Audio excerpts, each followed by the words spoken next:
computer. Welcome, everyone. This is Brother Doug with my sister Shoshana, my brother Dennis, my sister Sally. And joining us today is Brother Clinton. And we are going into chapter 40 of the book of Enoch. And a little summary on the book of Enoch. It's a book for a latter generation. Most likely this book was written for this generation, this time period, for us to know the days of Noah, as Yahushua says in Matthew 24:37, as the days of Noah were, so shall it be at the comings, basically the second coming of the Messiah. So he warned his disciples that it would be as the days of Noah. The days of Noah were, according to the book of Enoch, many of the things that Christians don't realize today is the flood was just part of the days of Noah. So I encourage people listening in, feel free to check out the book of Enoch for yourself, and don't allow people to trick you. There's two different Enochs. There's one Enoch, which the book of Enoch is talking about the Enoch of the line of Seth, not the line of Cain. Cain's Enoch was the bad Enoch. He was the one that pretty much is rumored to be the father of Freemasonry. But anyway, just wanted to let you guys know that, and don't be discouraged if people say to you, Enoch is not canonical or whatever. So just, I encourage you guys to check out the book of Enoch for yourselves. But anyway, here we go. And I am reading from the R.H. Charles version of the book of Enoch, which is the Ethiopic version. So here we go. And the title says, the four Malachim, or angels. And after that I saw thousands of thousands and 10,000 times 10,000. I saw a multitude, but beyond number and reckoning, who stood before the Master of Spirits. And on the four sides of the Master of Spirits I saw four presences, different from those that sleep not. I learned their names, for the Malachim that went with me made known to me their names and showed me all the hidden things. And I heard the voices of those four presences as they uttered praises before the Master of Esteem. The first voice blesses the Master of Spirits forever and ever. The second voice I heard blessing the elect one and the elect ones who hang upon the Master of Spirits. And the third voice I heard pray and intercede for those who dwell on the earth and supplicate in the name of the Master of Spirits. And I heard the fourth voice fending off the Satans, or the Hashatans, the adversaries, and forbidding them to come before the Master of Spirits to accuse them who dwell on the earth. After that I asked the Malachim of peace who went with me, who showed me everything that is hidden, who are these four presences which I have seen, and whose words I have heard and written down? And he said to me, the first is Michael, the merciful and long-suffering, and the second, who is set over all the diseases and all the wounds of the children of men, is Raphael. And the third, who is set over all the powers, is Gabriel. And the fourth, who is set over the repentance unto the hope of those who inherit eternal life, is named Phanuel. These are the four Malachim of the Master of Spirits, and the four voices I heard in those days. Let me unmute everyone, and that is the end of chapter 40. A lot in there for a short little chapter. It's interesting how it gives the names of the chief Malachim: Michael, Raphael, Gabriel, and Phamuel, which is a new one to me. But I've always known Michael and Raphael and Gabriel, but not Famiel.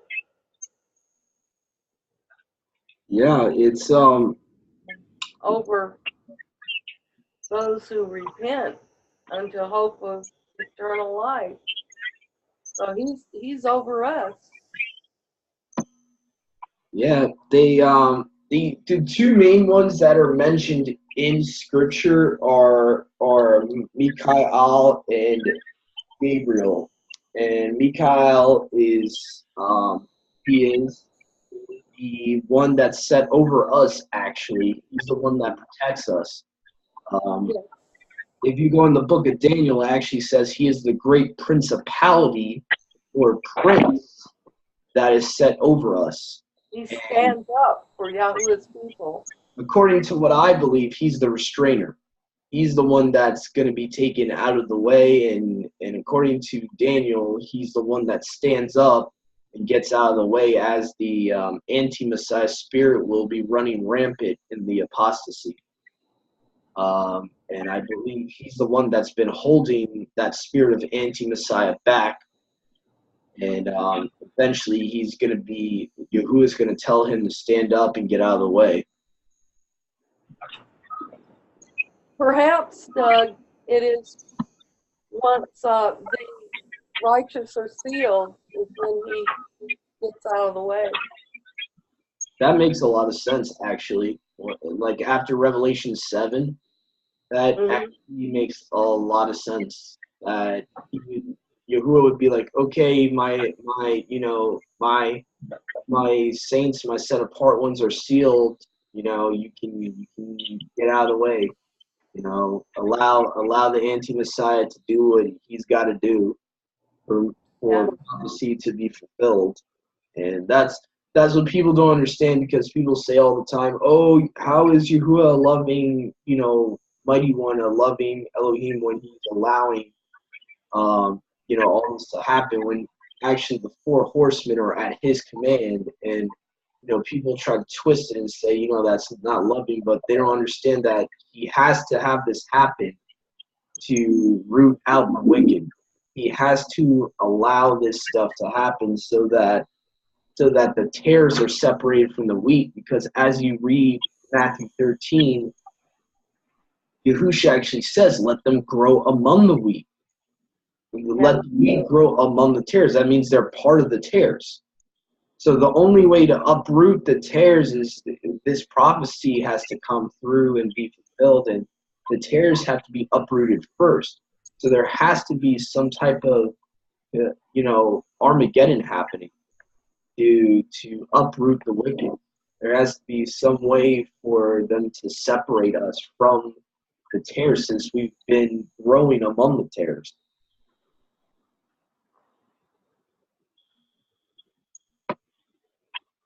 Yep.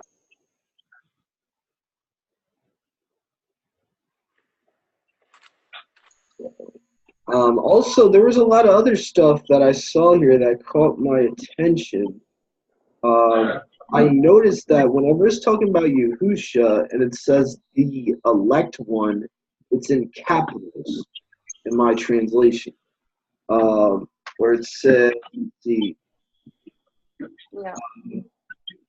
praises before the master of esteem, and it says in verse 5, in the second voice I heard blessing the elect one, all capital E elect and capital O one, and the elect ones who hang upon the master of spirits. So this might be a foretelling of what we will experience, being with the Father and the Son, and that, we as the chosen ones would be, hanging upon the master of spirits. I don't know. That's kind of what I got from that verse. And Yahusha is the elect one, and we are hanging on to him as the elect ones. And we're all hanging on Yahuwah. Makes sense. And then it says, so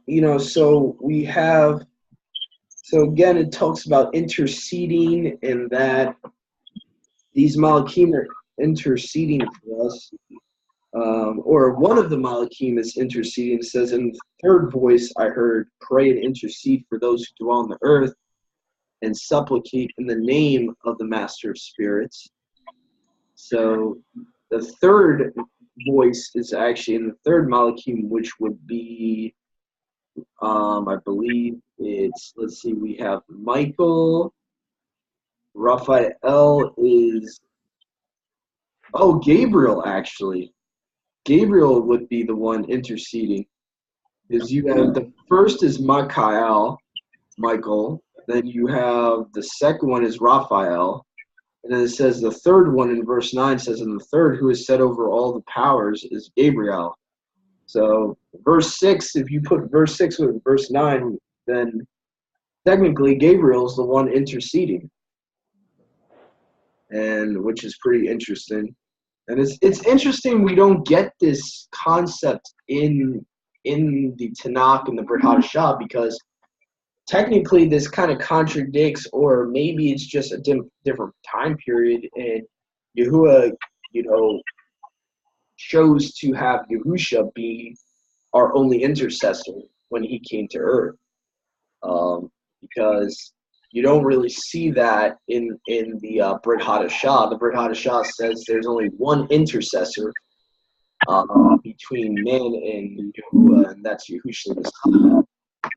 And it's in First Timothy that Paul talks about that. And let me just bring that, show that on the shared screen real quick.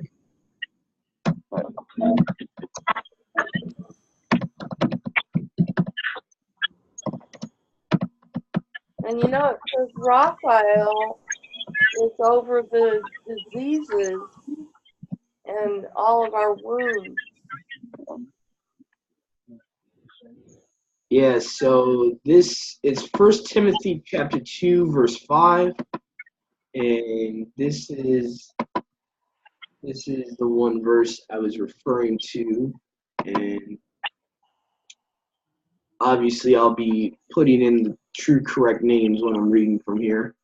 And there is one Elohim and one mediator also between Elohim and men, the man Yahusha Messiah.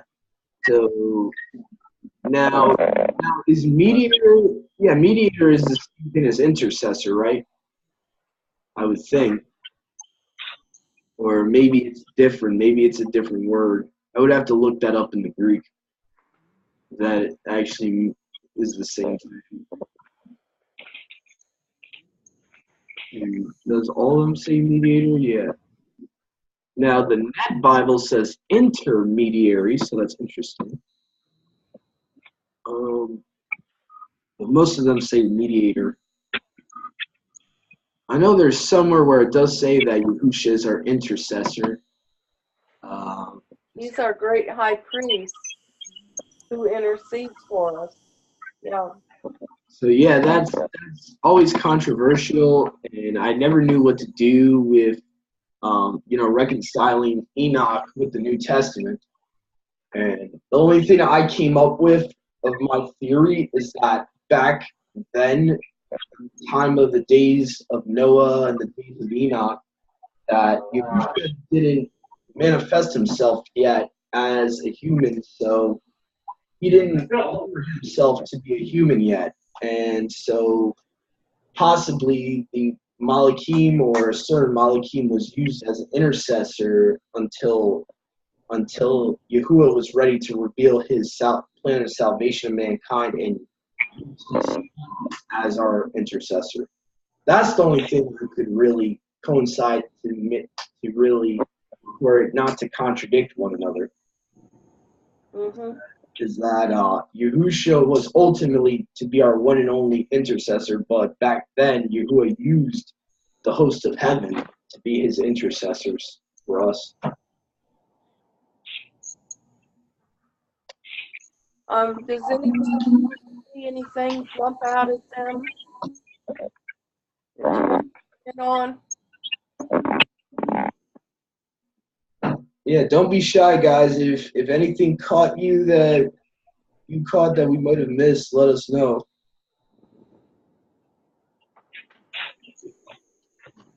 Okay. And I wonder who is this angel of peace in verse 8. Is it capitalized? No.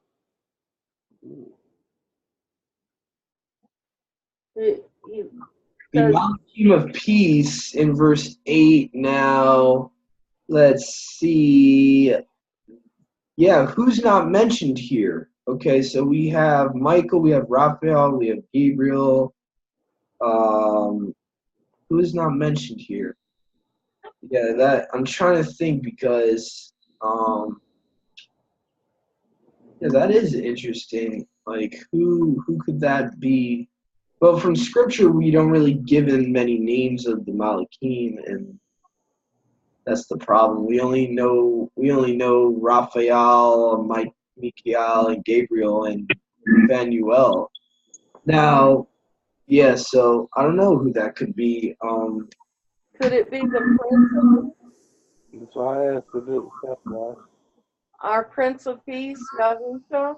Yeah, it's possible because Yahusha does appear as a Malachim many times in the Tanakh. So, he's also known in the book of Joshua as the commander of the heavenly host. So, it's very possible that in the heavens before he took on flesh, he took the form as an angel or as a Malachim. And many times he's in the Old Testament pre-incarnate. Yahusha is always referred to as the angel of Yahuwah. So, like he was the one in the burning bush, the one that wrestled with Jacob. So yeah, it's very possible that could be talking about him. And he came to Abraham and told him about destroying Sodom and Gomorrah. Yeah. And interestingly enough, later on in the Tanakh, he says to the Israelites, he says, "I was the one who led you out of Egypt." Yeah. Just food for thought there. Yahuwah, even though it's saying that Yahuwah in Exodus, it says Yahuwah led them. Yahusha, as the Malachim of Yahuwah, says, I was the one that led you out of Egypt, out of the fiery furnace. So again, it's The pillar of cloud and fire. so yeah. I do think Yahusha many times takes a form of an angel, and that's why a lot of times we see that he can take many forms, just like Yahuwah can take many forms. The ability that they have. They're celestial beings. And, if the Watchers can take forms of human, then I'm pretty sure Yahusha, being way more powerful than a regular Malachim, he can probably take any form he wants. Because the Book of Enoch says that the Watchers were able to take any form they pleased. Mm-hmm. So Yahusha obviously is way higher than the Malachim, and so he can obviously, appear as what he wishes. But yeah. Okay, does anyone else have any comments, questions? I was just curious, where does it say that the Malachim can take any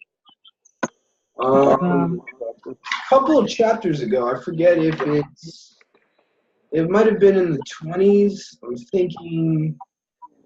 I know there was I'm trying to. I know some of them can do that, but I didn't know.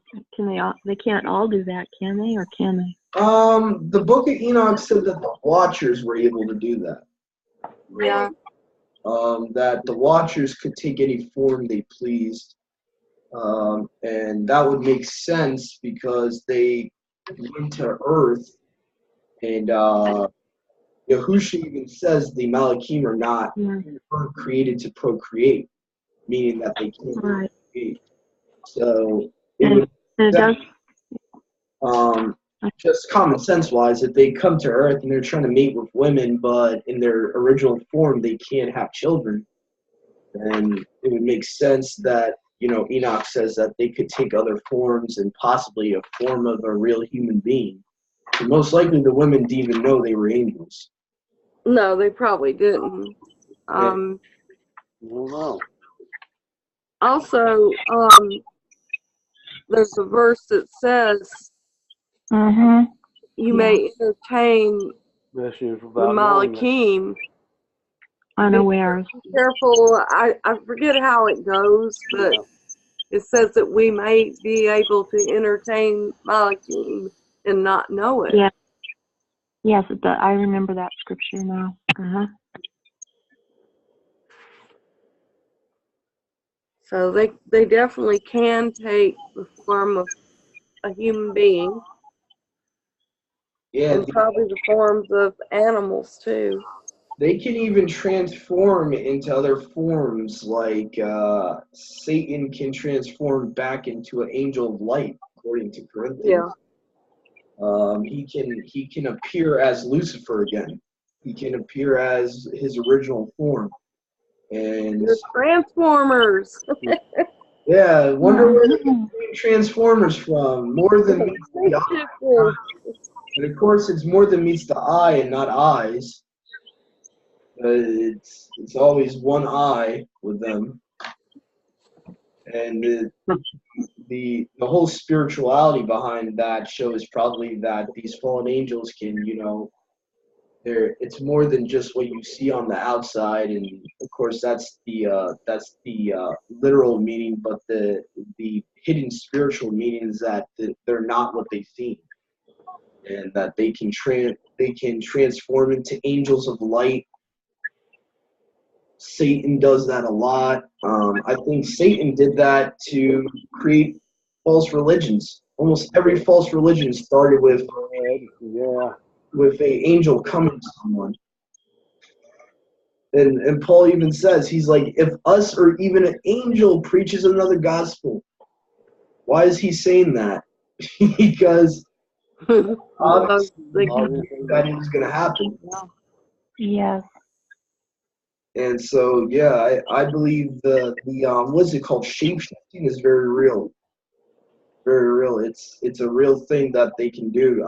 Now, do I know if every molecule can do that? No, but we know at least the Watchers and Satan can. And Satan wasn't even a Watcher class. He was a different class of angel. He wasn't even the highest. He was a cherubim. He wasn't even that high of an angel. So right. It's very possible all of them have that ability. It's very possible because the Watchers are a higher class than he was. Watchers are the ones watching over mankind. A Watcher class is an angel that was in the book of Daniel. You'll read, there's a verse in the book of Daniel that talks about a Watcher. So they were good guys that unfortunately they got deceived by some idea in their head. And I wonder who whispered that idea in their head. Probably Really? that didn't want to get crushed by the seed of the woman. That's my synopsis, is that the serpent knew he had to do something after Genesis 3. He's like, all right, I better start messing up with the line of Messiah, with his genealogy. I mean, it was a pretty slick plan, too, to get them to do that. That way, humankind would be corrupted, genetically. I remember reading about the Catholic Church doing that too. They were told, yes, Satan told them when they would go out on the crusades that they would murder the men and rape the women, so they would have bastard children. Kind of another, what would you call it, a type of what the Watchers had done. Mm. It's very possible that the Nephilim's their offspring is still alive today. They just are not giants anymore because they've been so tainted Yeah. by keep inbreeding and inbreeding and inbreeding. Actually, in Enoch, in the Hallelujah Scriptures version of Enoch, it tells you that there's 3 different kinds of Nephilim. There was the original Titan, like the original giants, and then you had the Anakim Nephilim that you see in the Book of Numbers and everywhere. And then there was another race that we read with Bobby and Kristen from the Hallelujah Scriptures version that is kind of like a tainted line from them, which we, theory-wise, rumor-wise, could be the kings of the earth. Yes, the rulers of the earth today claim that lineage. Yeah. They believe they descend from the Nephilim. And, you can even go into mythologies like King Arthur and all that. It's all in those stories that they kept doing inbreeding to keep this, mysterious Right. line alive. They would keep inbreeding, and the royal families today do that the same thing. That's why cousins marry one another. That's why you can't marry a non-royal bloodline. And that's what the royal bloodline is. It's not just a royal bloodline. It's like a fallen angel Nephilim bloodline that they keep alive. Yeah. Even though they're not really Nephilim giants anymore, they're just pretty much corrupted humans, pretty much human-like abominations, and they look like us, but they're not. Yeah, I understand that Halle Berry and Oprah Winfrey have thick coats. Yes, that's just what I was remembering. I know that there's some remnants of their traits, like certain women are naturally born with elongated skulls. The female Nephilim, that was one of their biggest traits, that they had these like oval-shaped skulls. And the men too. yeah, the men too. Yes. They did a movie about that called The Coneheads. All had those big bulbous heads, and the ancients used to cradle board, they call it, the heads of infants, to try to imitate that look. Oh, how awful. I wouldn't want my child to look like that. Yeah, they would put a headboard like a piece of plywood under like a baby's head, just try to get that look, because they wanted to be the Nephilim. The Nephilim became like basically the heroes of old. I forget which translation translates Genesis 6 that way. If you guys could help me out, I don't know if it's the Amplified Bible or which Bible it is, but it says that they were the heroes of old, the Nephilim, the earth in those days, and I forget which translation it is. It might even be the New Living Translation. Heroes of old, men of renown. Yeah. Because one translation actually literally says heroes of old, and I always use that because it's like that's the clearest depiction of what they were. They were these warrior gods that were worshipped, like Hercules, and all of them. That's who they were, and they most likely the names Hercules and all them were real people that were just worshipped as gods, and and that's pretty much where you get all those false religions from. It came from that incursion with these original giants. That's right. Yeah, they're called Titans, and this is Poseidon and Hercules and and surprisingly enough, they portray them like us, which is weird. Yeah. They portray them looking like human beings, but yet they were really titans. They were really giants. And of course, they have their titans as like separate evil giant bad guys, and Poseidon and them, they portray as human beings, which is weird. It's like they try to deceive people into believing that Poseidon and Zeus and all them were normal humans or human-like gods. And it's probably promoting the New Age lie. Some of the films will portray the giants as giants, but most of them don't. But once they do show, like I was watching that Highlander film. Oh, you did, huh? Yeah, and they show that they have to have their heads cut off for them to die. That's right. Yeah. I remembered that. But, been years since. You know, back when David killed Goliath, he ran over there and cut his head off. He picked up his sword and chopped off his head. Now we know why. And That's pretty awesome.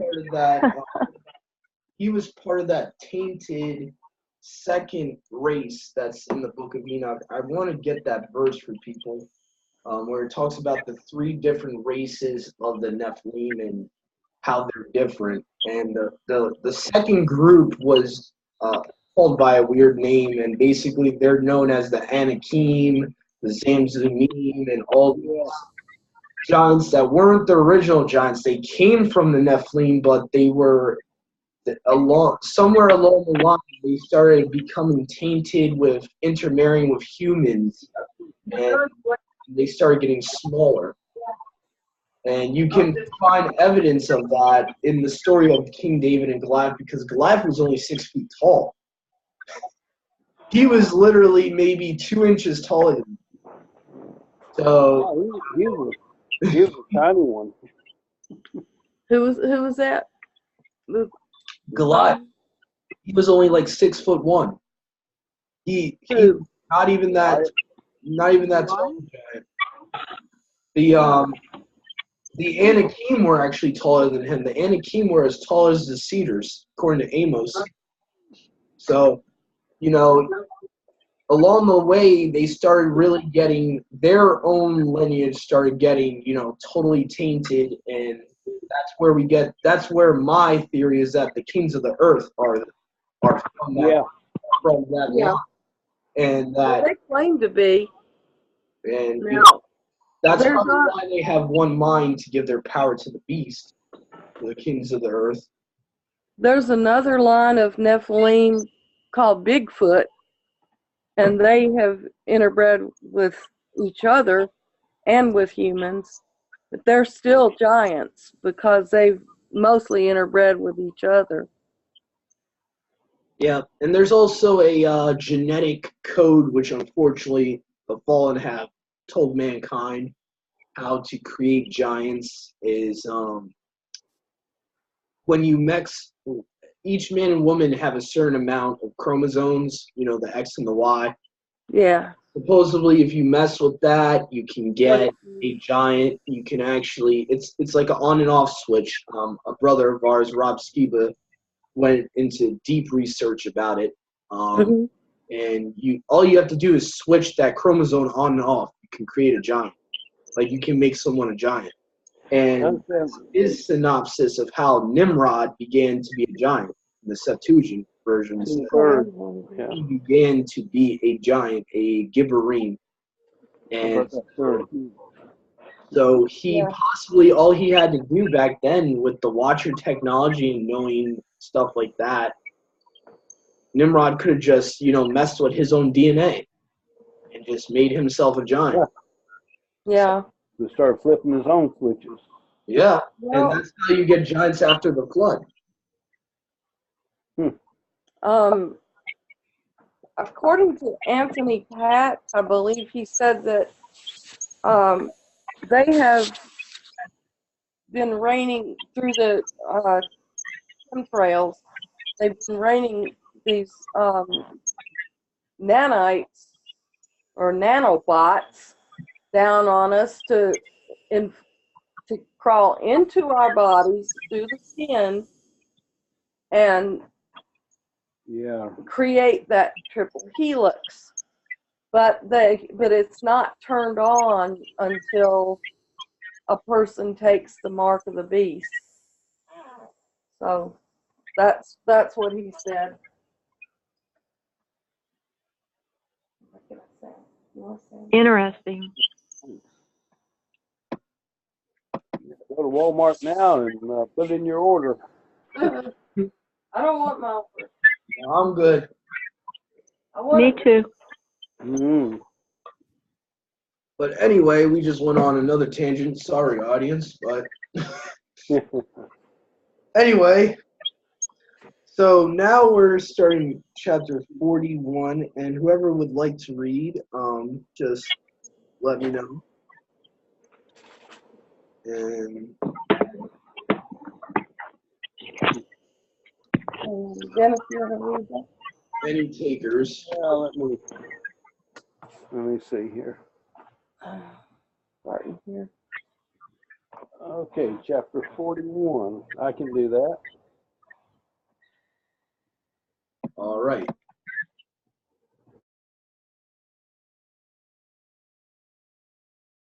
Ma'im, and how the kingdom is divided, and how the actions of men are weighed in the balance. And there I saw the mansions of the elect and the mansions of the set apart. And my eyes saw there all the sinners being driven from there, which deny the name of Yahuwah of spirit, and being dragged off. And they could not abide because of the punishment which proceeds from Yahuwah of spirits. And there my eyes saw the secrets of the lightning and of the thunder, and the secrets of the winds, how they are divided to blow over the hot rifts, the earth, and the secrets of the clouds and dew. And there I saw from there they proceed in that place, and from whence they saturate the dusty earth. And there I saw closed chambers, out of which the winds are divided. The chamber of the hail and winds, the chamber of the mist and the cloud thereof hovers over the earth from the beginning of the world. And I saw the chambers of the sun and moon, whence they proceed, and whither they come from, when they come again.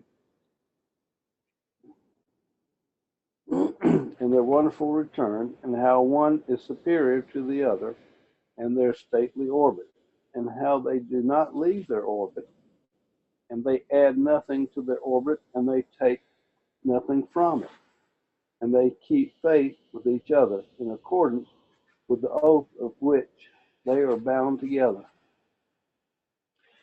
And first the sun goes forth and traverses its path according to the commandment of Yahuwah's spirits. And mighty is his name forever and ever. And after that I saw the hidden and the visible path of the moon. And she accomplishes the course of her path in that place by day and by night, and one holding a position opposite to the other before the host of spirits, Yahweh's spirit. And they give thanks and praise and do not rest. For unto them is their thanksgiving rest. For the sun changes often for a baraka or a curse. And the course of the path of the moon is light to the righteous and darkness to the sinners in the name of Yahuwah, who made a separation between the light and the darkness, and divided the spirits of men, and strengthened the spirits of the righteous, in the name of his righteousness. For no messenger hinders, and no power is able to hinder. For he appoints a judge for them all, and he judges them all before him. Here we go again. It sounds like these planets and everything are living, doesn't it? Yeah. Because they can transgress their orbits. But the righteous ones do what they're told in accordance with an oath by which they are bound together. Interesting. Yeah. The wandering stars, they're called. That's what people call planets, but there are no planets. It makes you wonder about the earth itself, doesn't it? It's a living. Well, then you're getting into Gaiaism.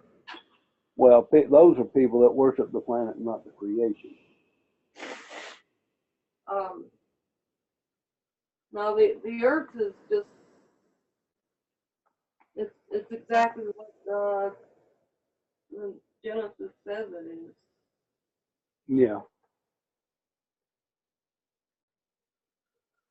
But all the living creatures there are so many different living creatures. It's obvious. Well, it shows the nature of the Creator. Oh, yeah. I don't know if they can hear you over there. I don't know. Can y'all hear me? Your voice is louder than Yeah, I can hear you. Okay. I was just saying how the Creator created so many different plants and animals. It just shows His nature. And there's a verse in there that says that the Creator is known by His Creator, His creation. Yeah. And so therefore they have no excuse to say they're atheists.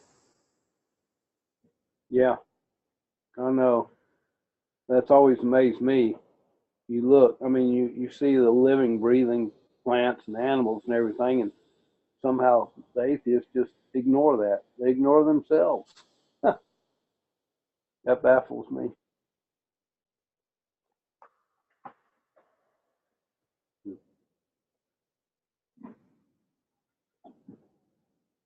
I thought this is interesting too, that the course of the path of the moon is light to the righteous and darkness to the sinners in the name of Yahuwah.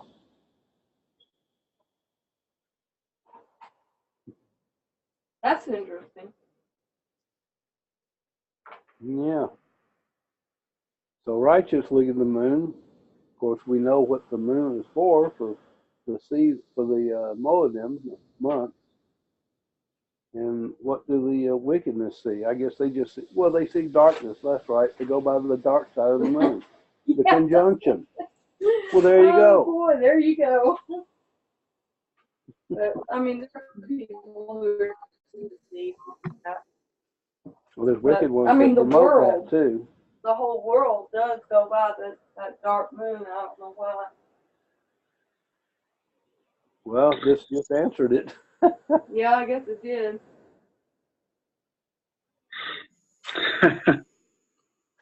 Somebody was trying to tell me that we were worshiping the moon, and I said, no, that's not it at all. You got it wrong. That's right. The only way you're worshiping the moon is if you're worshiping a goddess called Diana.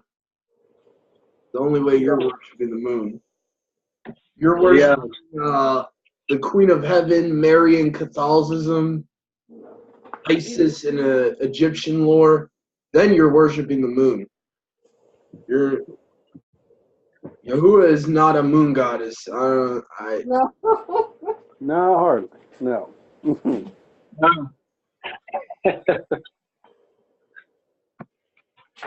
Says right there in the very, very first scriptures and the very few verses in the scripture about it's used to tell when the high days are.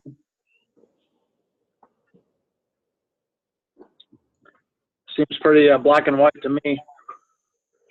Yeah, I get tired of that strawman argument too. Oh, you go by the moon, you're worshiping the moon. All right, okay. Are you going by the sun? Then in your type of logic, you must be a sun worshiper then. Yeah. It's stupid type of logic. It's really retarded. And people want to condemn us for going by, lunar feast days and all that. Listen, that type of thinking is just retarded. If you're really going to say that, so if someone uses the sun, moon, and stars to tell the days, which Yahuwah told us to, we're worshiping the sun, moon, and stars. That doesn't even make sense. Like, so I know.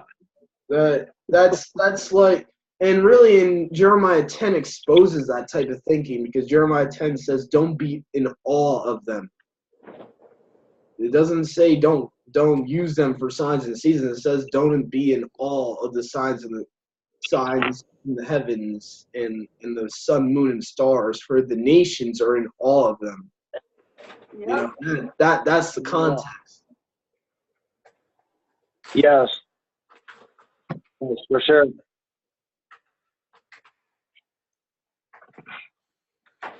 What's interesting too is the Septuagint version of Jeremiah 10 actually says don't fall for them, or like fall down and be afraid of them. So that's kind of interesting to me, how the pagans probably feared them, and probably feared them like we fear the true Elohim, Yahuwah. So kind of interesting. And, Yeah. Yes, very. So let's see here. So we have the secrets of. Oh, I know what caught my eye is where it says the chambers of which the winds are divided, and that really goes back to the flat Earth of, you know, the firmament is a hard molten glass, a chamber.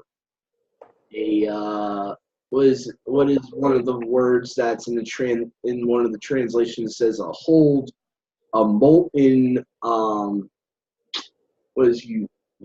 sure a vault, the vault of heaven. So if you go to Job chapter 37:18 of the Septuagint, it has an interesting terminology it uses for the firmament, or for the heavens. Actually, it calls it a molten. Let's see here. A molten mirror, says in the Septuagint, Job 37, verse 18, will you establish with him the foundations for the ancient heavens? They are strong as a molten mirror. So that kind of gives you a picture of what it possibly would look like, the foundations of the heavens. So I think we might have lost someone. Yeah, who dropped out? I think it was Clinton. I think he just he might have lost connection, or his phone might have died. I don't know. Yeah, you have to remember to plug your phone in or it'll Yeah, die. it'll drain it quick. Yeah, especially with going on a call for like 30 minutes to an hour. Yeah, it's so anyway, but I wanted to bring up that Job chapter 37:18 and how it describes the vault, or the molten mirror of heaven. So that kind of jumps my memory of that, seeing the word chambers being referred to the heavens, and talking about how the clouds are in the chamber, and talks about, you know, the secrets of thunder, and there's a chamber of hail, which is weird. So very interesting. And he's back. Yeah. So let's see here. So I was just looking over this, seeing if there's anything we missed. There's a lot of chambers here being mentioned. Chambers of sun and moon, hail. You know, it talks about their orbit. Another thing to mention to the audience, this is talking about the sun and the moon orbiting the earth. So again, this is a geocentric, book. This is actually telling you that these things are moving around the earth, and so that's just something interesting I thought to bring up. And it's interesting the word they use in verse 5. It says, "And they keep faith with each other." in accordance with the oath by which they are bound together. So that's kind of interesting. Mm-hmm. So it says the sun goes forth and traverses his path according to the commandment of you, of the Master of Spirits, and his mighty name is forever and ever. So that's kind of like a cross-reference to Exodus, where Yahuwah says, Put it over "This is here. my name forever and ever." You know, Yahuwah is my name for, you know, from generation to generation. And so that's pretty much what I found from this chapter, was pretty much the cosmology of our earth. It's talking about, you know, what Yahuwah's creation looks like. Something else I noticed that was interesting too, verse 7, he references the moon to a she. And that's all the hidden and the visible path of the moon, and she accomplishes the course of her path in that place by day and by night, one holding a position opposite to the other before the Master of Spirits. Wonder why the moon is referred to as a woman. There's a lot of people who've written songs and poems about the moon is she and the sun is he. Mm-hmm. Yeah, I don't know too much about why in scripture the moon and the earth is referred as, you know, feminine. I don't know much about that really. I No, know. it's a pagan thing. Yeah, I think it is. yeah. To be honest, I don't even know why there's masculine, feminine thing like that with the signs of the heaven. It's mad weird. Because really, it never computed to me why. Because even in Revelations 12, it's calling the earth she, and so I never understood that. So I don't know. It could be people inserting their doctrine into the text and putting words there that shouldn't have been there. Now that's when you really have to go to the original text, the original Hebrew. Yeah, unfortunately, we don't have that at all for the Brit Hadashah. We really don't even have what you would call the original Hebrew New Testament, unfortunately, and that's where I guess common sense has to come in, whether a word belongs there or not. Mm-hmm. Yeah. Even the original Greek, I guarantee you, in the original Greek Textus Receptus in Revelations 12, it will say she for the earth. That's unfortunately that was there, and we don't know why they put it there. It's most likely for, you know, whatever the obviously the Greeks were pagans, so I wouldn't put too much past them inserting stuff like that, just like they inserted Christianos in one verse in the Bible, which really should have never been there.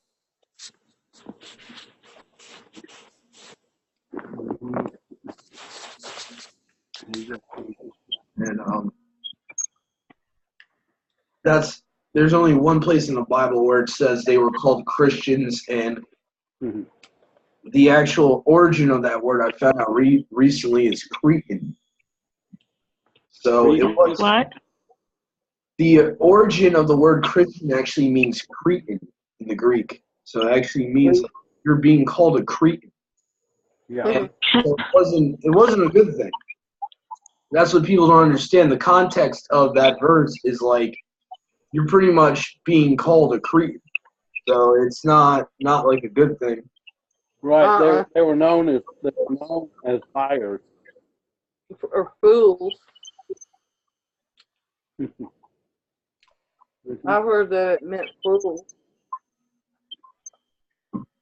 So, yeah, always be careful when you see he or she,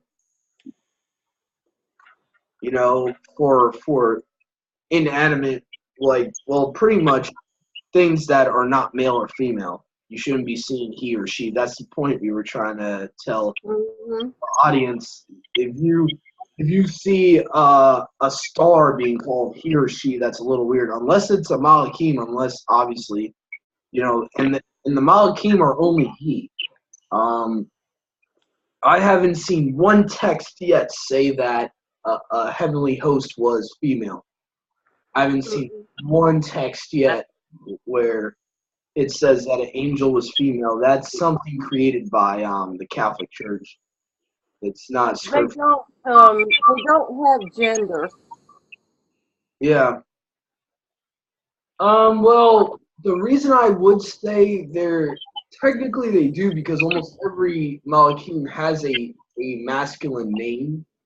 So I would say not physical human gender, but I would say like they're he's, because they have every Malachim that we know of their names, they're all masculine. I mean, Michael, Gabriel, Raphael. I mean, all of them have masculine names, and and they're called sons. They're not called, they're called sons of Elohim. So, son true, yeah. usually for a man, a son.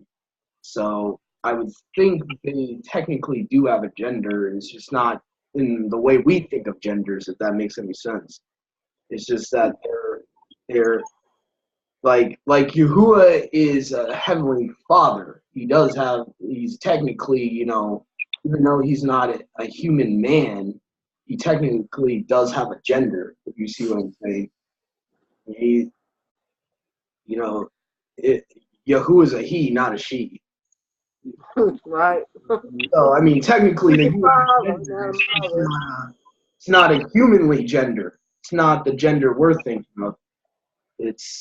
But I don't know. From what I see, Malachim, the reason I brought that up is Malachim are always masculine, never feminine. They're never, the only way you get feminine angels is from the church, them making that stuff up. There's no such thing as Cupid. Cupid is another stupid name for Nimrod. And there's no such thing as baby angels. No. So,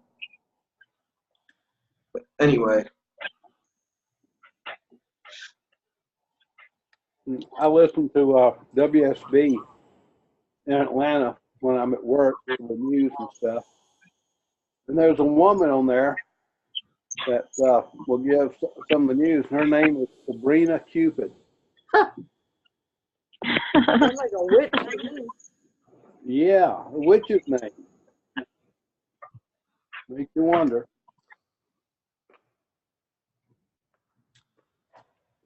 And that's doubly horrible.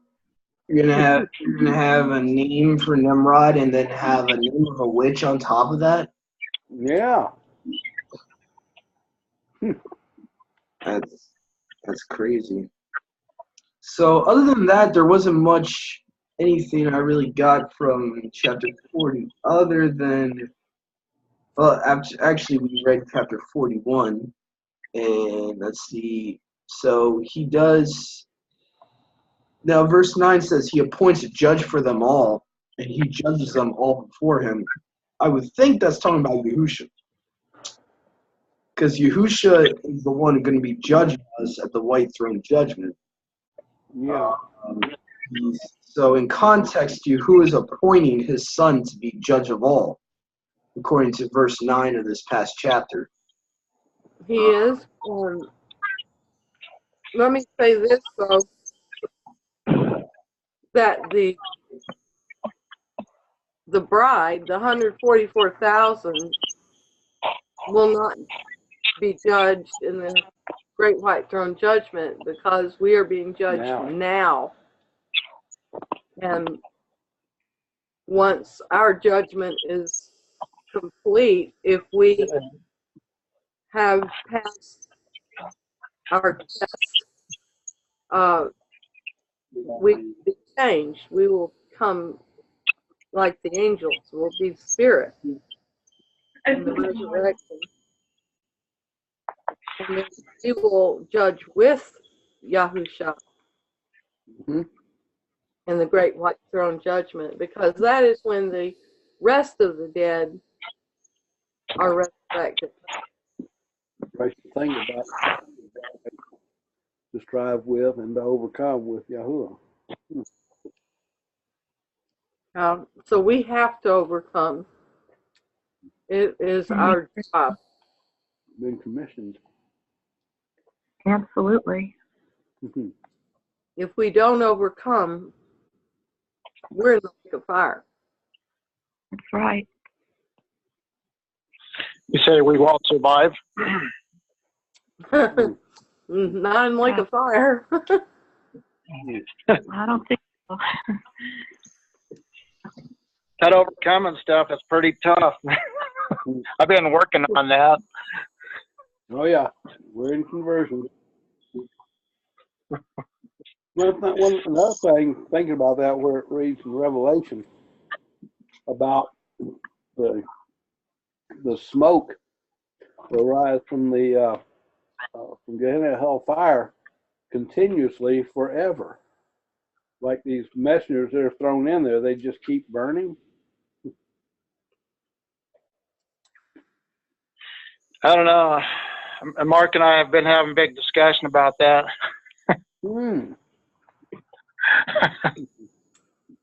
Have you drawn any conclusions? Yeah, tell us. Oh, I kind of agree with what Worldwide used to teach. He thinks there's a hell, and that we're going to go there, and the people that don't make it and are going to burn forever. I said I thought that was Catholic teaching, but I can't prove anything because I don't know the subject that well. So Yeah, there's a lake of fire, but it's not hell. That's where the Christians go wrong with that, is that they try to say that hell is the lake of fire, but hell in the Old Testament is Sheol. Exactly. That's actually the place of the dead, the underworld. Yeah. And actually, you can research all ancient cultures actually agree with that, with the biblical synopsis of hell, Sheol. And so there is a lake of fire, but it's not hell. Hell is one place that everyone has to go to, the grave, hell, when we die. And, the lake of fire is Gehenna. Gehenna is the actual correct term that should have been in the New Testament. Unfortunately, the King James confuses people because they mistranslate that word for hell in the Gospels, where Yahushua says, don't fear the one that can kill the body, but fear the one that can kill your body in hell. And that word should have been Gehenna, or the lake of fire and sulfur. And so that's where the whole doctrine that hell is the lake of fire, and people get confused. Hell is actually like just a place for the dead. It's just a grave, correct? Yeah, it's a holding place for the waiting for judgment. Yahushua actually talks about it in the book of Luke.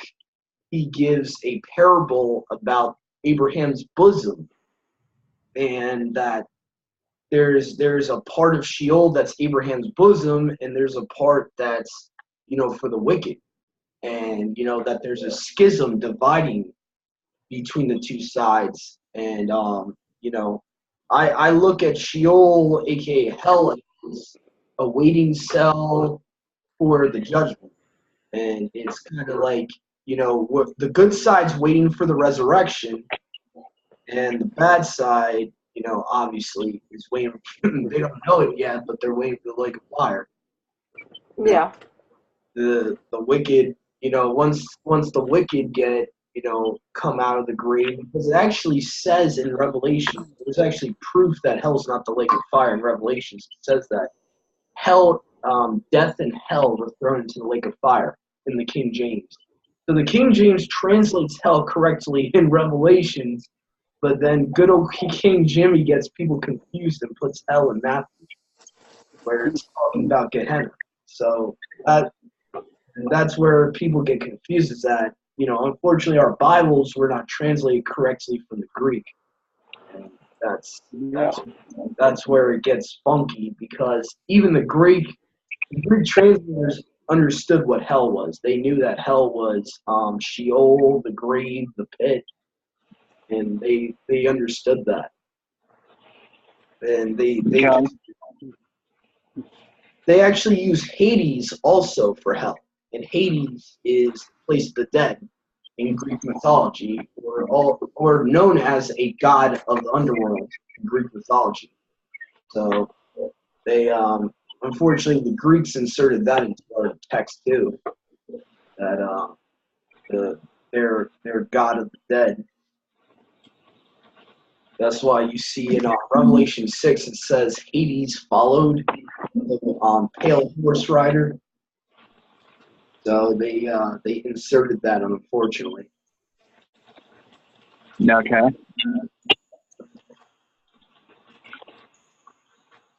Anyway, that's that. I just figured that was something important that I figured we should talk about in the difference of, because I know it's a confusing subject. I always grew up thought it was the same place, and then when I started reading scripture, like literally, I was like, okay, that's weird. How is the lake of fire thrown into itself? Okay, that can't be right. So, it's like it's definitely a thing that I always try to help people out with, and try to help them see it for themselves, that they're two different places, and yeah. Yes. But this guy is, supposed to be a believer and a true believer, and I don't agree with him on some things, of course, but he was saying that, he thinks down in the center of the earth, that's where you go, and that's where the underworld is, and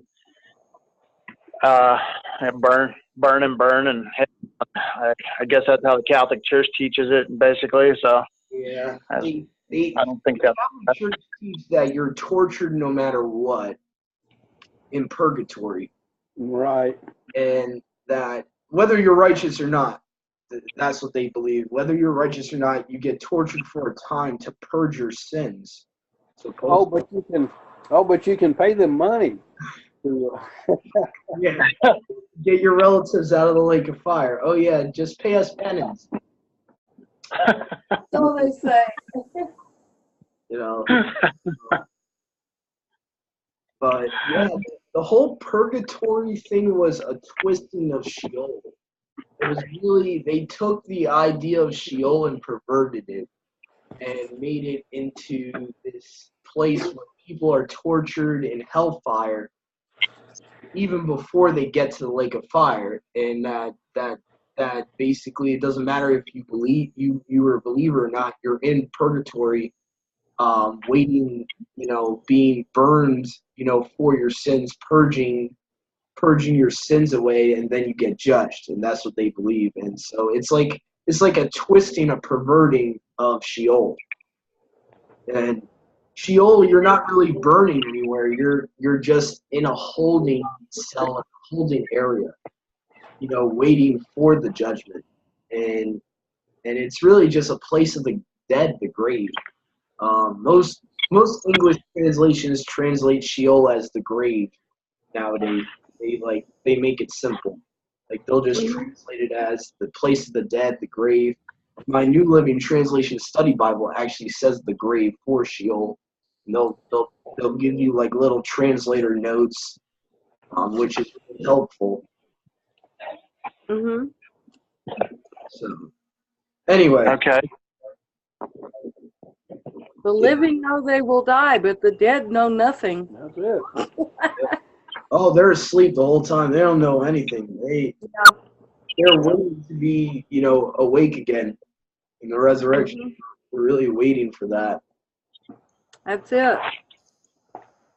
A few of us will be alive when Yahushua returns, and it says those who are alive and remain will be caught up together with the dead, but the dead rise first. That's right.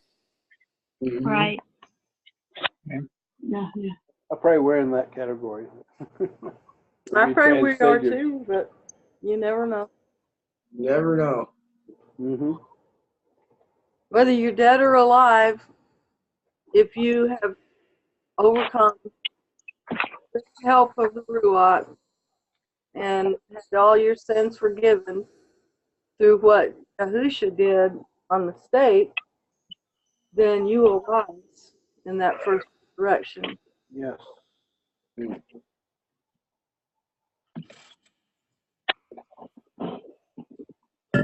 Yeah. And that's why Yahusha says, don't fear the one that can kill the body, fear the one that can kill your Both body and spirit Yeah. in the lake of fire. So, Yeah. And a lot of times, the early believers in the first century weren't afraid to die. They used to welcome it. Back in the days of, what was that one guy that was really evil after Caesar? I'm trying to think of his name, but he was so evil that he enjoyed killing Messianites. I forget the guy's name, but he was an emperor right after the last Caesar, and probably Caligula. Yeah, that's the one I was thinking of. I kept thinking, was that his time or he was a little later? One. Yeah. But anyway, they welcomed being burned at the stake. They were just ready to see Yahusha. They were like, kill me, fine, get rid of my body. Well, it's like when Stephen was stoned. Yeah. He was the martyr, No. and he was just praising God. They got Yahushua's attention. Yahusha stood up from his throne. Gave him a standing ovation. Mm-hmm. For which one was that? He got the stand. Who was it that got the standing ovation? Stephen was the one that rebuked the Pharisees, right, saying that you worshipped your star god Molech. He pretty much exposed them for being Freemasons. Yeah. He pretty much was saying to them, you worship Remphan, your god. You took the tabernacle of your god Molech. And he's pretty much quoting from Amos and rebuking them, and they start stoning him because he's rebuking them for being apostate and not worshiping Yahuwah. And he's saying, "Oh, you worshipped me in the wilderness, O house of Yashrael." And then he starts talking about how you made that star to worship your god Molech, and then they start getting angry. Yeah, and that is the same star that these evil people have created to represent Israel. Yeah. And most of Israel has no idea. Yeah, they think it's the Star of David, but David never had a symbol. David never had a symbol. No. And the only star we get in the New Testament is actually the Star of Remphan, which, if you look at the archaeological evidence, the Star of Remphan with that demon pan in the middle of it looks exactly like the hexagram on the Star of Israel. Yeah. So I mean, even if you look at archaeologically, the evidence is there. It's right in front of your face, same exact star. And they the reason they have that star most likely is because Hitler was the occultist. It's rumored that Hitler forced the Jews to have that symbol on their shoulders during the World War II FEMA camps and all that. It came from the Catholic Church. Hitler was a good Catholic. That's right. Well,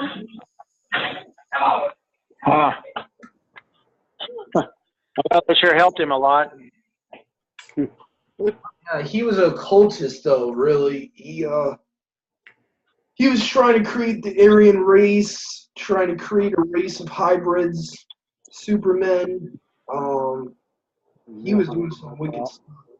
He answered to the Pope, though. The Pope is the one who put him in power. Oh yeah, I know that, but he was a cultist, and supposedly he and the Nazis went to Antarctica trying to do some stuff. Oh yeah. So he was like, Well, there. he was like into like weird satanic stuff. Like supposedly the symbol, the swastika, comes from the occult too. And It does. that he was using that for summoning demons and all that, and trying to create hybrid Nephilims again. And super soldiers was part of their experiments. They were trying to create super soldiers like Captain America. Mm-hmm. So And the flying saucers that people see, those come from Nazi Germany because they got Deal with the demons. they got the blueprint from the demons that they were in touch with. And that's who what's his name? No, I'm talking about the guy, the Byrd. Admiral Byrd.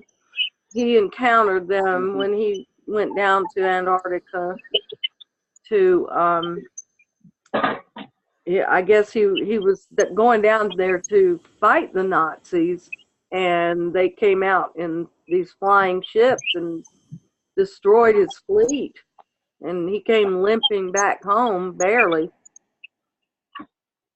Yes, I read about that. Yeah. I was reading something recently about the Germans said, they were down there and they said, well, that their technology was advanced more than ours, and they said we had some help. So. Yeah, they admitted they had help.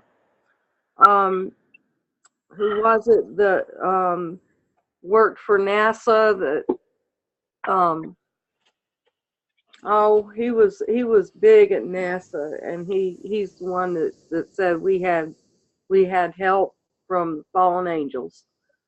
He probably didn't call them that. He called them something else, but yeah, they had help. Yeah, it's amazing.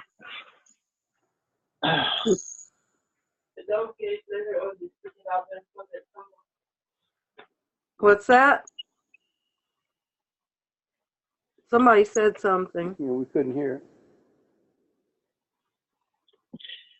My wife said something to me, but she was in the other room, so. Oh, okay. Oh, okay. I didn't think you could hear her. We only heard a little bit. We heard we heard her like halfway. Like it was very low in the background. Yeah. Sorry for the interruption.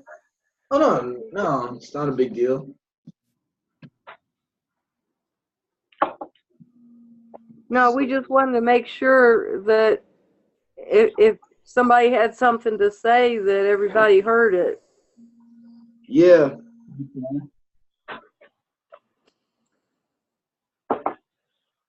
So, let's see here. If no one else wants to read, I'll take chapter 42. I'd be happy to read because I'm going to have to leave early. Okay, sure. First sentence there is interesting itself. Okay. The dwelling places of wisdom and of unrighteousness. Wisdom found no place where she might dwell. Then a dwelling place was assigned her in the heavens. Wisdom went forth to make her dwelling among the children of men, and found no dwelling place. Wisdom returned to her place, and took her seat among the Malachim. And unrighteousness went forth from her chambers, whom she sought not she found, and dwelt with them. As rain in a desert, and dew on a thirsty land. You want me to go ahead and read 43 while I'm at it, since that was so short? Yep, go ahead. Hello? Okay. Astronomical Secrets. And I saw other lightnings and the stars of heaven, and I saw how he called them all by their names, and they hearkened unto him. And I saw how they are weighed in a righteous balance according to their proportions of light. I saw the width of their spaces and the day of their appearing, and how their revolution produces lightnings. And I saw their revolution according to the number of the Malachim, and how they keep faith with each other.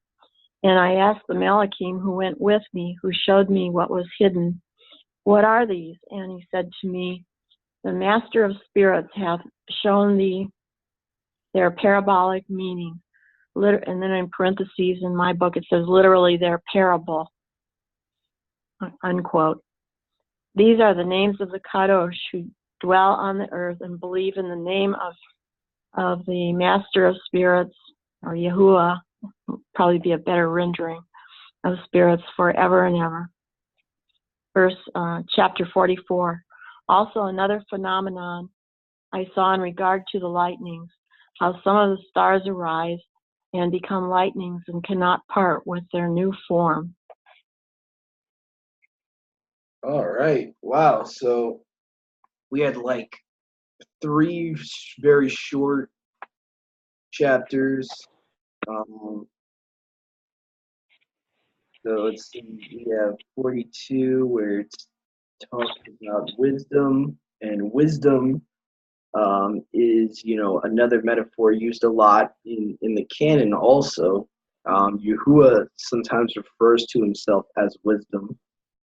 And again, unfortunately, we have, feminine words kind of in there, and I don't agree with that, but, it is what it is. But a lot of times Yahuwah refers himself as wisdom, seek me, while, he, in the book of Proverbs, when Solomon's writing, he uses this metaphor wisdom, but really referring to the Father, and for us to seek him and to find wisdom by him. So that kind of reminded me of like Ecclesiasticus, Proverbs, and all of Solomon's writings. And says that there's nowhere for wisdom to basically dwell. Kind of like Yahusha said that, there's nowhere for me to rest my head. So that kind of reminds me of that too. And let's see. Right. So that was pretty short in 42, and then we go to 43, and it's talking about the stars of heaven, which, according to Revelation chapter 1, verse 10, are Malachim. And the book of Revelations actually tells you Malachim are stars. So this chapter 43 is talking about the stars, and let me actually unmute Shoshana and Clinton. I just had them muted along with me when you were reading, Sally, so that it came in clear. All right, everyone's unmuted.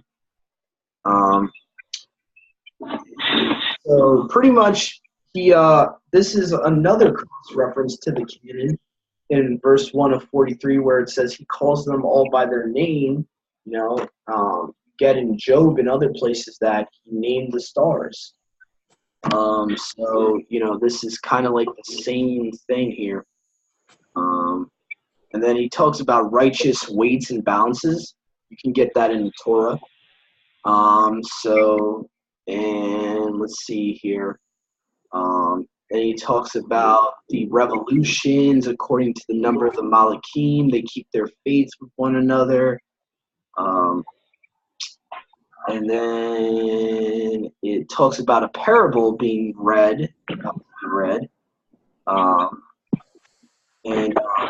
These are the names of the set apart who dwell on the earth and believe in the name of Yahuwah of Spirits, or Master of Spirits, forever and ever. Now, it's interesting that it says the name of Yahuwah. So it's interesting that it's a specific group being referred to in this upcoming parable in chapter 44. And it says that they believe in the name of the Master of Spirits, Yahuwah, forever and ever. So I found that pretty interesting. Yeah. Mm-hmm. Yeah. Let's see. Then it references lightnings in chapter 44. So kind of the same thing with the book of Exodus.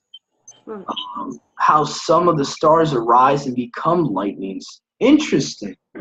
Yeah. There we go. There's the what we were just talking about. They can transform into lightning.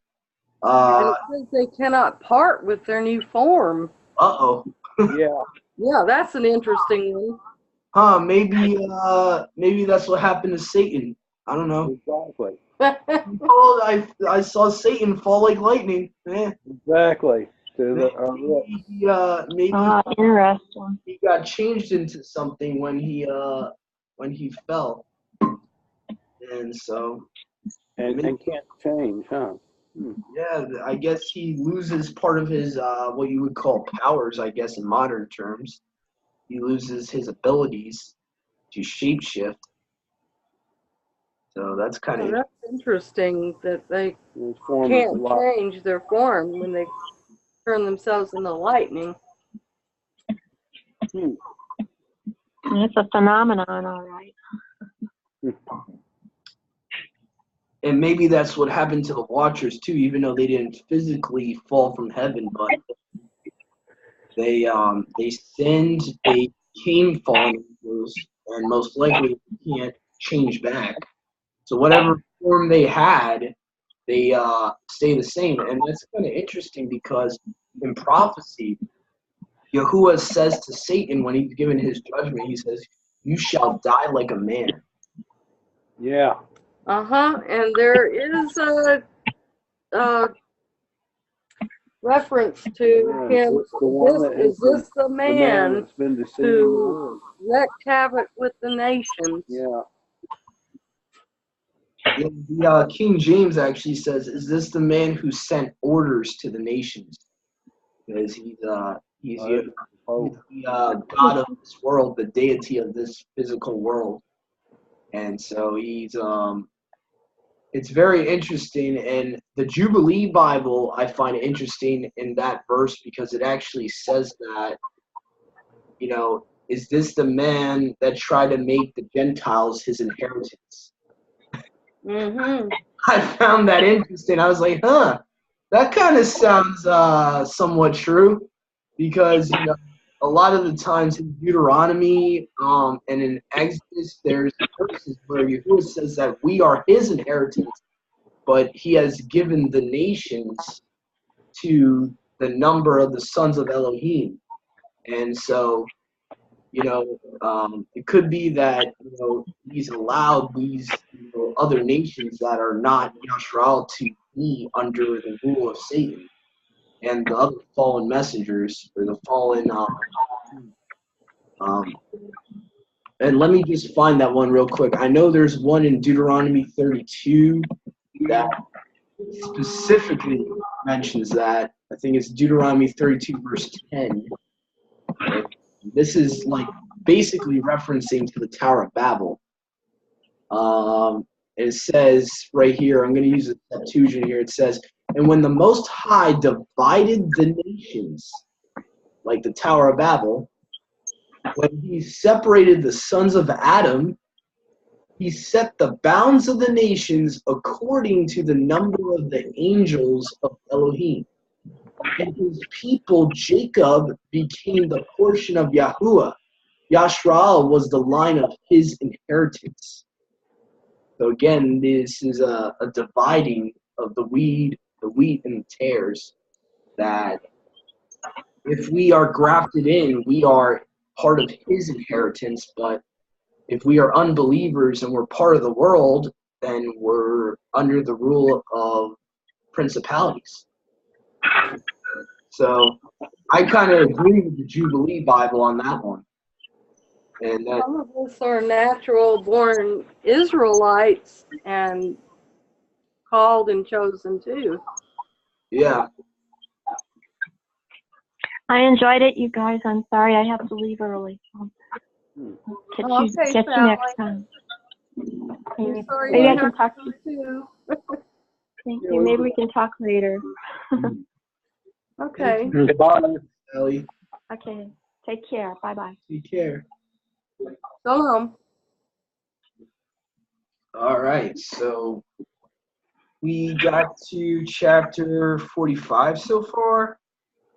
And let's see, so now also we didn't get to 45, so I guess. We read 44.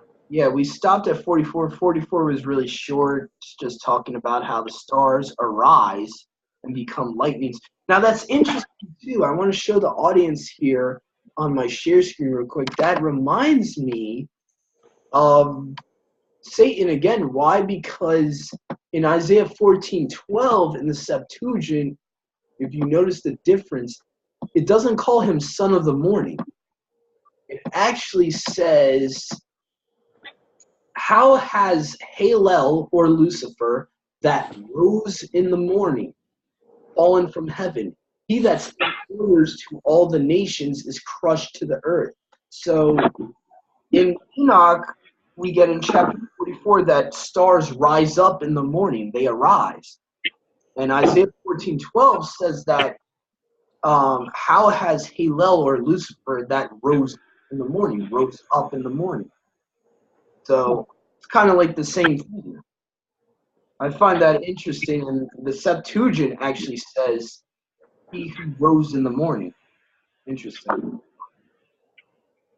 So, But here's a interesting verse. I don't mean to change the subject, but going back to chapter 41, and I think it's verse 8, where it says, "For the sun changes off for a baraka or a curse." Now, what is that referring to? I'm wondering. Saw something on YouTube, something about the sun blinking. The sun changes often for a blessing or a curse, a baraka or a curse. And We know about the sunspot activities. how do we know it's changing for a baraka or a curse? And what are the signs in the sun? Sunspots or sun flickers? Does anybody have a clue? One thing I know, that the sunspot activity, which usually occurs every 11 years, has not happened. And I think part of that reason is because the evil ones wanted to use the solar Yes. flares for an excuse to cause an EMP. Yes, because they wanted to cause earthquakes in the area. And destroy communications and everything else. But That was here in the United States, yeah, where they've been pointing their HARP weapon in the what do they call it? Starts with M, I think. are you talking about the New Madrid fault line? Madrid fault line. Yeah. New Madrid fault line, the one that goes straight up through Louisiana, Mississippi. Yeah. Follows the Mississippi River basically all the way north to the Great Lakes. And if they had their way, they would have actually broken the United States apart. Yeah. And flooded many states. Oh, they've been trying to do people. that. We don't know how long they've been trying to do that, except that they've been trying to do it at least since 2010. 2011 is when 2011. when they aimed the HARP weapon. Well, I remember reading that. Well, okay. Well, in 2010, that big oil spill in the Gulf. Yeah, that was part of it. Yeah, they tried to trigger the fault line there, and people were killed trying to do that. They were ordered to do it. Yeah, the people that worked on the oil rig were killed for sure. You know, the cannon fodder. But yes, Yahuwah said it's not time for this, and I'm protecting my people. Yes. And he did. And he has, and he is. Who's using the harp weapon? Yeah, the what do they call themselves? The elite or whoever, the Illuminati. Yeah, even Jesse Ventura did a conspiracy theory on him. Yeah. I see. Is he still alive? Yeah. Yeah. Oh, yeah. Man, I'm surprised. Well, we found out why later on. He Oh, you did? allowed to do this.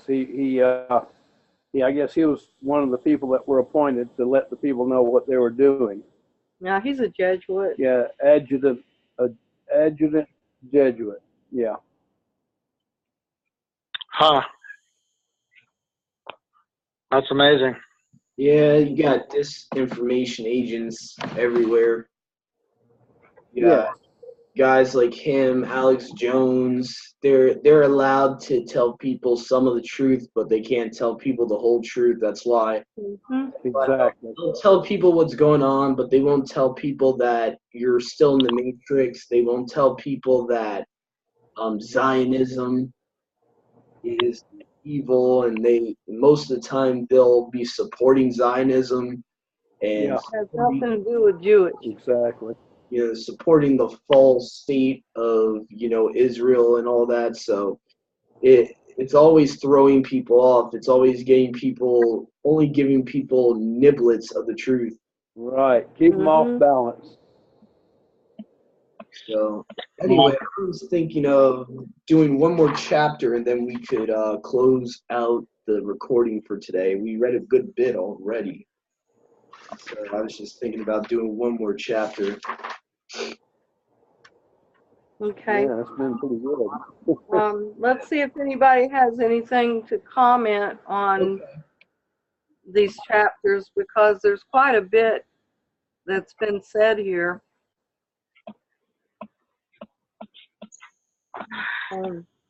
About the sun going forth and traversing its path according to the commandment of Yahuwah. Exactly.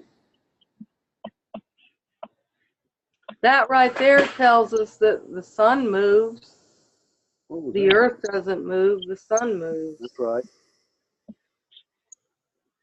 And then it talks about the moon being a light to the righteous and darkness to the sinner. Yeah. In the name of Yahuwah. And that, to me, speaks volumes. It tells me that righteous see the moon at the first crescent at the beginning of the month, and the wicked and the deceived see the dark moon, the conjunction, which can happen at any time. That's what I get out of it. Well, it says Yahuwah divided the spirits of men and strengthened the spirits of the righteous. I thank him for that. We need it. In the name of his righteousness, he did that.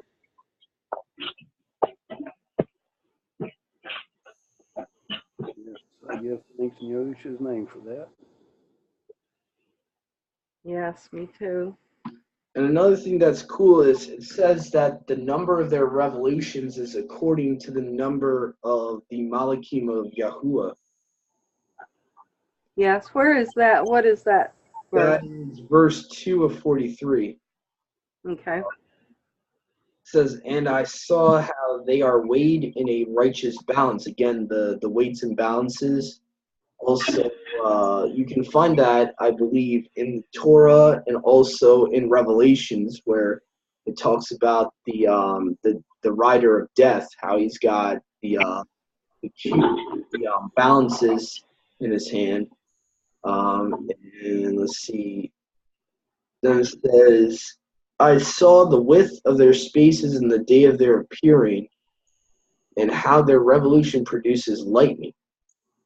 And I saw the revolution according to the number of the Malachims and how they keep faith with one another.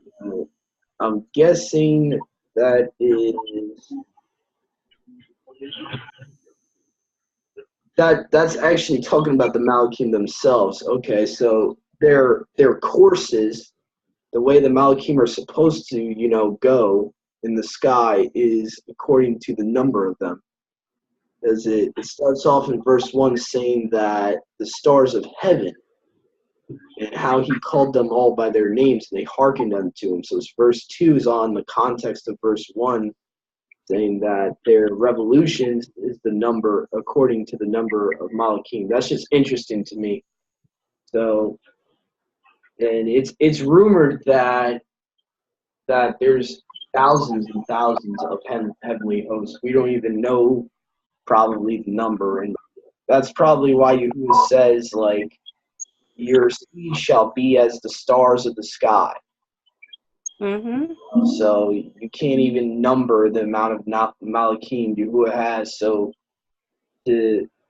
for it to say their revolution is according to the number of the Malachim, that means it probably never stops. They're probably moving all the time. And they're coursing. Huh. Yeah. And then he says, down at the end of that chapter, these are the names of the set apart ones who dwell on the earth and believe in the name of Yahuwah of spirits forever and ever. Now, where are our names? Mm-hmm. He says these are the names, but I think that refers to the book of Revelations that says we will be all given a new name. yeah. So The book of life.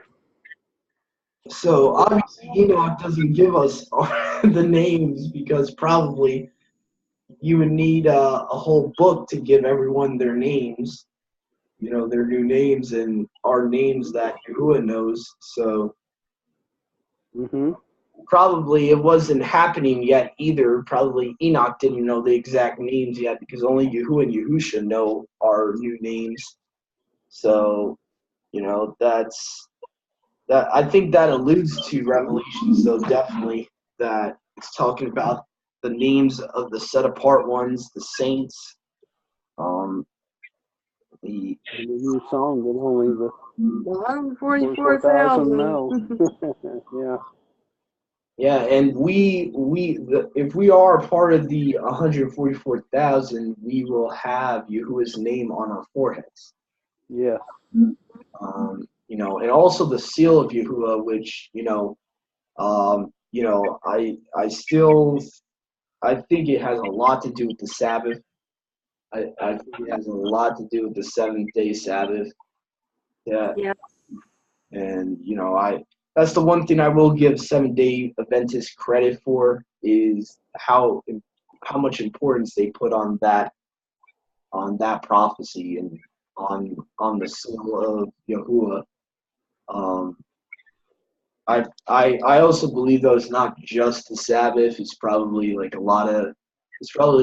his whole law. But I think the Sabbath is like one of the key things that refers to his seal. I think in chapter 42, verse 1, it says, wisdom found no place where she might dwell. And I think that was because mankind was so wicked at the time that wisdom had to leave the earth. Yep. That's where I mentioned that it sounds like Yahusha to me. Yeah. Well, he says, seek wisdom above all things. Wisdom is more precious than rubies. That's what he tells us to do. So if we're seeking wisdom, Seeking Yahuwah. it's like we're seeking him. Absolutely. Because he is wisdom. Yeah, he says the beginning of wisdom is the fear of Yahuwah. That's right. Mm-hmm. So, yeah, I don't think I can think of anything else. 44 was very short. Very short. It pretty much is preluding to something big happening. It says a phenomenon. And so it's talking about stars arising and becoming lightning, and of course they can't go back from their new form. So once they become lightning, they're lightning, I guess. That's the only thing I can take away from 44. But yeah, so let's see. 45 is not too long either. It's only 6 verses. So I'll read that real quick, and I think after that we'll end this recording because it's probably been a decent couple hours. I don't want to make these recordings too long, then people won't be interested. All right, so here we go. Chapter 45, the second parable, the lot of the apostates. The new heaven and new earth. Sounds interesting. On that day, mine elect one, capital, shall sit on the throne of esteem, and shall try their works, and their places of rest shall be innumerable,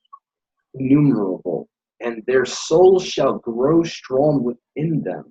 When they see mine elect ones, and those who have called upon my esteemed name, then will I cause mine elect one to dwell among them, and I will transform the heaven and make it an eternal barak, or blessing and light. And I will transform the earth and make it a blessing, and I will cause my elect ones to dwell upon it. But the transgressors and evildoers shall not set foot thereon, for I have provided and satisfied with peace my righteous ones, and have caused them to dwell before me. But for the transgressors there is judgment impending with me, so that I shall destroy them from the face of the earth. And that is very interesting. And some could even say that's evidence that the righteous are left behind. Yeah. Because That's right. We're mirrors that I want to bring up. I want to bring up a verse real quick. raptures, they're just thrown in the Well, fire. raptured up to the fire. Yeah, and brought over and dumped in the garbage can. Yeah, right. Proverbs chapter 10, verse 30. Actually, this brought it up to me because it says, "The righteous shall never fail, but the unrighteous shall not dwell in the earth." Yeah. And there's many other verses that talk about the unrighteous being uprooted from the earth. And so this goes along with Matthew 13, that the tares are taken first. And yeah, this is pretty much the millennial in a nutshell, like what it's saying in chapter 45. It's talking about Messiah reigning, Yahushua reigning, the elect one. And it's saying that we will be with him, and the earth will be transformed. It will be made new. Yeah. You know?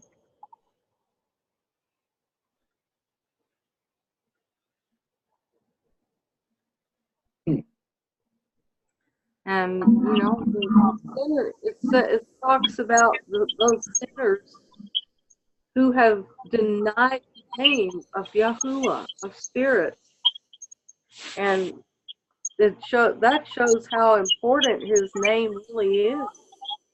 And it also says that they are preserved for suffering and tribulation. Now, meaning that they're going to be the ones that are going to be destroyed in the Great Tribulation, possibly too. There's going to be many people that have denied. That makes sense. That's the whole reason for the tribulation. That's right. We wouldn't have to have a Great Tribulation if everybody was just obedient. And be obedient. That's all. That's all, folks. You just have to obey the Creator, and there would not even be a tribulation if there were no sinners. Exactly. Obey him, but even more importantly, accept his gift of salvation, because without that, obedience means nothing. There's many Khazars out there that think all they got to do is do, these works of the law, and they're fine, which is not true. You don't accept Yahusha, you don't have the Father. So Right. You have to have two things. You have to keep the commandments, and you have to have the testimony of Yahushua HaMashiach and serve him as your master. and for us to be able to even have a chance to keep the commandments, we must accept his gift. Yes. Without the accepting of the gift, we are separated from him. We are destined for the lake of fire without his sacrifice. No matter how good a person could act or how righteous a person thinks they are, without accepting his free gift of salvation, we're done for. That is the only salvation that we have, is the blood of the Lamb, and that really is, the gospel. That's, believing that through his blood we are reconciled back to the Father, and that we can now obey him in newness in spirit, which Paul talks about. Mm-hmm. We now have a way to obey him through his spirit, but also I believe in the end times he will cause us to obey him. According to Ezekiel 36, he says, I will cause them to obey me. So there's going to be something different about right now. Right now we're fighting with the flesh. He's ruling with the rod of iron in the kingdom. I personally believe physically he's going to cause us to keep his commandments, because he's, we're not going to have sin anymore in us. We're not going to have this, genetic defect that fights with us all the time. That Paul says, what I want to do, I don't do. What I don't want to do, I do. So there's this battle inside of us that when Ezekiel 36:27 is fully fulfilled in the new kingdom, there's going to be, we don't have to worry about that. That's,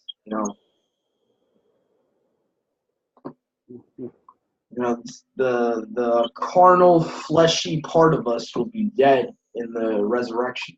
And that's the difference. When we're resurrected in the resurrection, we'll have new bodies, we'll have new minds, we'll have one mind to serve Yahuwah, no pun intended, but we'll have one mind. We won't be double-minded in this flesh. Right. So We'll be a cod. Yeah. A cod with Yahuwah and Yahusha. And anyone who denies his name is considered a sinner. So please do not deny his true name. Yeah, if there was any reason at all to show a Christian that there is somewhere where he's telling you to, basically he's looking down on people not, calling upon his name or not using his name, I would think Enoch is a good place that they should look, because it's literally saying that I've denied the name of the Master of Spirits. So that, to me, that's pretty clear, and that should be a reason alone to start using his true name. I mean, out of love, we should be using his true name regardless. Because we love him, which is why we keep his commandments. Because it's all about love. It's really all about love. It is. But anyway, so all right. I hope everyone listening enjoyed this study that we did with you guys. I hope you guys were baraked, blessed to join us, and hopefully